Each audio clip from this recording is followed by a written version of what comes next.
keeps me up at night and what I have a hard time figuring out and what I probably spend more time than anything else trying to think about and figure out is what are the monetary authorities and the government's going to do to counteract the market forces. Right. Because if we were just in a free market, this would be a much easier game. Mm-hmm. I know exactly what I would do in a free market, but we don't live in a free market, right? Mm-hmm. And governments and central banks are very, very powerful. And so, and they are masters at extending the game and keeping the plates spinning. And I always, when people say the central banks are out of bullets, the Fed's lost its credibility, no need to listen to them anymore, they're on their last legs, I think they're just completely out to left field, because I think central banks have many, many things that they can do. I feel like they have a huge chamber of bullets left that they can shoot. And so I'm just trying to figure out which ones they're going to use and when they're going to use them and how they're going to use them and what the effects will be. And many times just the central bank saying something can move markets. I'll give you a very good example. Japan had a pretty tough 2022. In the spring, so Japan has had to do yield curve control on their bond market because they have basically they cannot let interest rates rise in Japan, because if they do, it's going to blow up the entire Japanese banking system.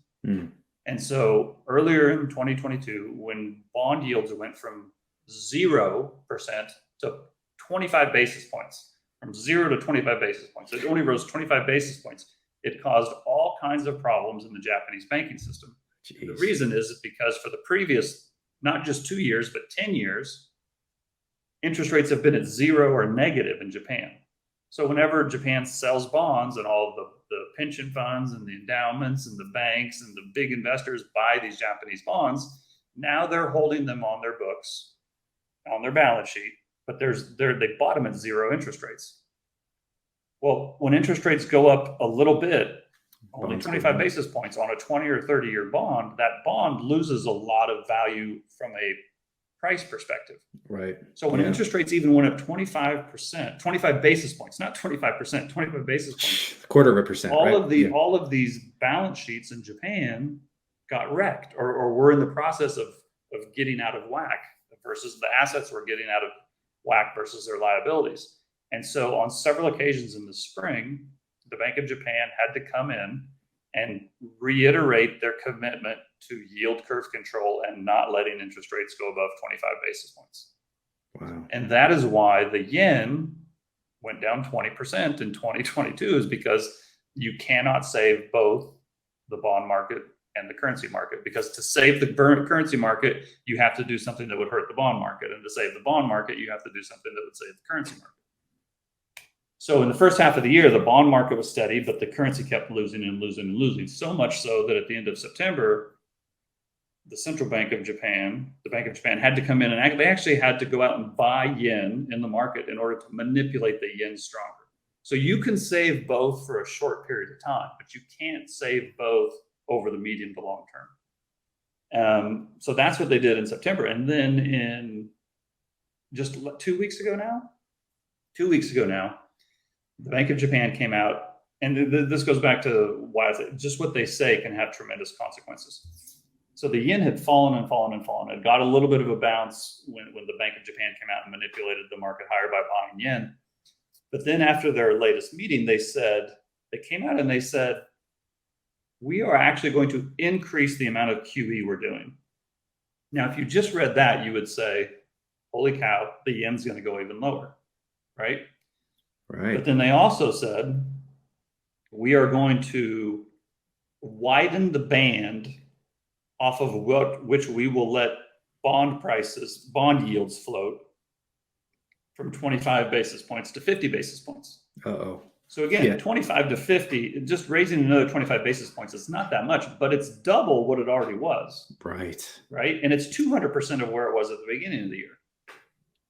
So you would think that would, my point is, they already at the beginning of the year, when rates went to 25 basis points, they had to come in and reiterate.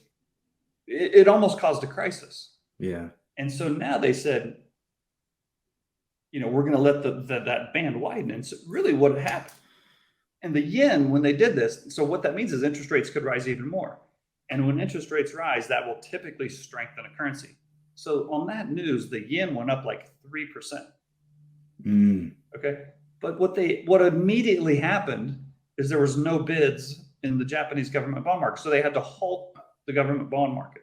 But the point is the idea that they're going to let rates rise significantly is ridiculous. They cannot do it because it will crash the banking system. Right. But yet just them saying that they were open to it would have blown you out if you were massively short, right? Short the yen or whatever it was, because the yen jumped on that. So again, tools.